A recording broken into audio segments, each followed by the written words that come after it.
Не могу не поделиться такой вот чумовой вещью в фикс-прайсе. 200 рублей всего.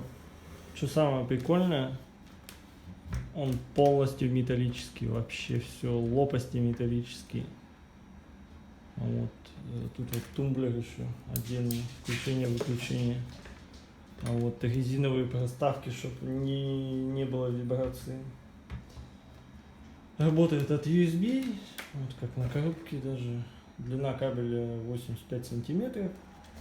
Вообще прикольно. Неделю у меня без остановки пахал и до сих пор пашет.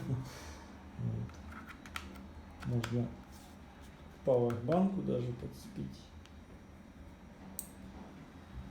Пауэрбанка работает.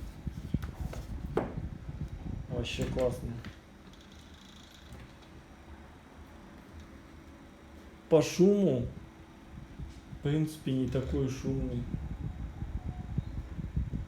Ну, наверное, как компьютер. Даже некоторые компьютеры посильнее шумят. Просто вещь находка. Прям удивило, что он полностью металлический. Вот если не надо, чтобы USB-шку не вытыкать, тумблер раз выключили. Кайф. Рекомендую.